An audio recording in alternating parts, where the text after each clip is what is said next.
Paulo era um líder missionário.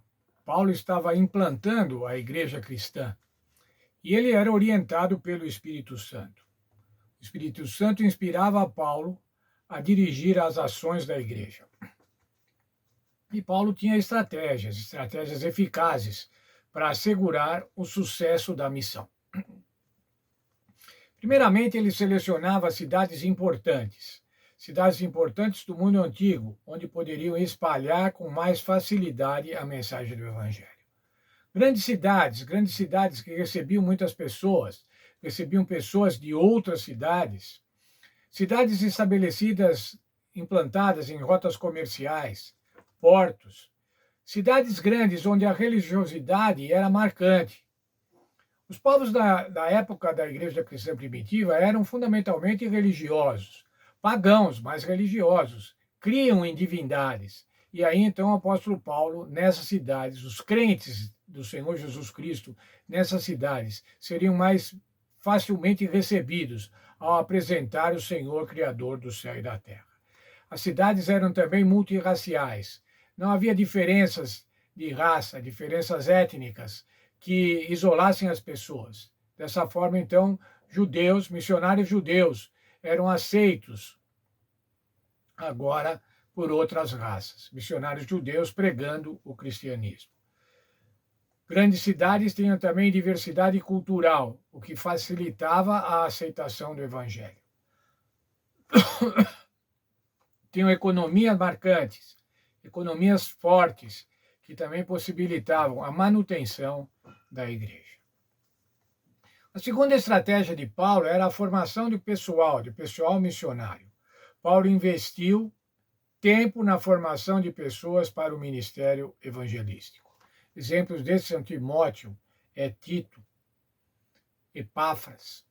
São homens que foram treinados pelo apóstolo Paulo ou treinados por outros missionários para a divulgação do evangelho. No que diz respeito a Timóteo especificamente, Paulo considerava não apenas um colaborador, mas também um coautor. Veja, aprendizes treinando na pregação do evangelho. Mas ainda Paulo iniciava a pregação do Senhor Jesus Cristo aos judeus. Por que aos judeus? Veja, irmãos, primeiro porque os judeus já tinham organizado as sinagogas, eles tinham o hábito de frequentar as sinagogas a cada sábado. Os judeus tinham a herança religiosa dos patriarcas.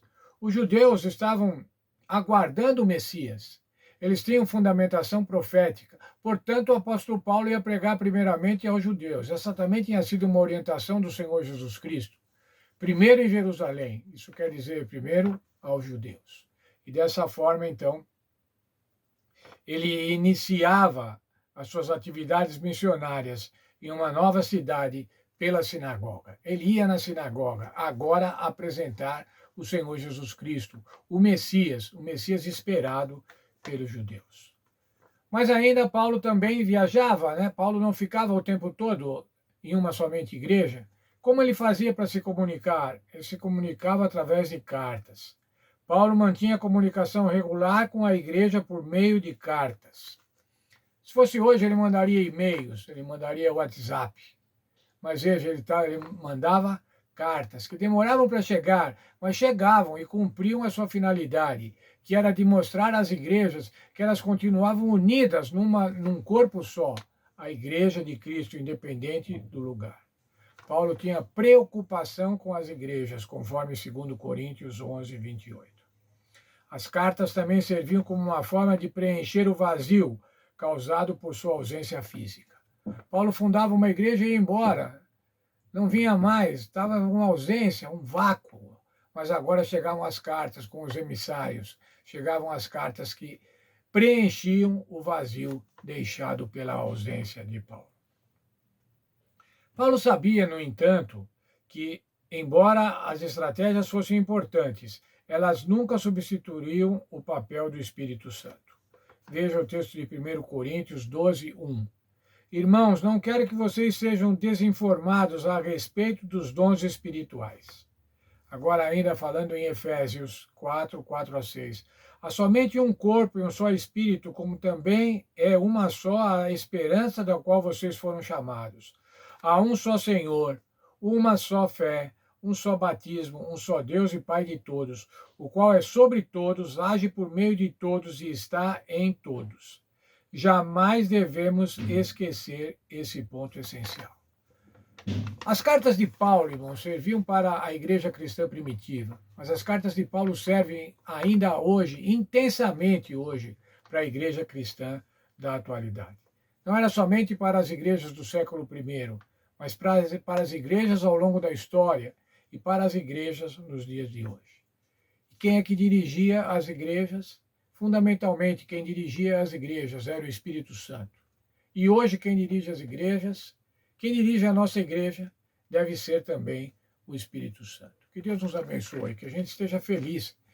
Feliz em participarmos dessa igreja que começou lá com o apóstolo Paulo, com Pedro, com João, e que se mantém até hoje por conta da ação decisiva, da ação intensa, da poderosa ação do Espírito Santo, que preservou os textos bíblicos, que preservou as interpretações bíblicas, que nos deu discernimento para interpretar a Bíblia, que nos deu iluminação para aprender dos textos bíblicos. Que Deus abençoe cada um de nós. Vamos orar. Obrigado, Senhor, porque mais uma vez, nessa semana, começamos o estudo das cartas do apóstolo Paulo aos Filipenses e aos Colossenses. Cartas que foram dirigidas a esses povos no século I, mas que têm mensagens eficazes, eficientes, mensagens poderosas para nós hoje, para a igreja nos dias de hoje. Nos abençoe, portanto, para que possamos aprender nessas cartas, possamos aprender qual é a tua vontade, possamos aprender a melhor maneira de nos comportarmos enquanto indivíduos, enquanto membros, enquanto igreja. Deus esteja com cada um de nós. É o que peço por Jesus. Amém. Quero desejar a todos os irmãos um feliz sábado, o primeiro sábado do ano. Quero desejar que vocês, todos nós, tenhamos muitos sábados felizes nesse ano. Que Deus abençoe as igrejas, as diversas escolas sabatinas, os professores, os membros, os anciões das igrejas, os pastores. Que o Senhor abençoe a todos. Que o Senhor dê tranquilidade a todos. Que o Senhor dê discernimento a todos, para que nós possamos aprender nesse trimestre, aprender com o apóstolo Paulo nas cartas de Filipenses e Colossenses. E aprender o que o Senhor quer que aprendamos e o que o Senhor quer que pratiquemos. Deus abençoe a cada um de nós. Feliz sábado. Sábado é o dia da alegria, portanto, seja feliz.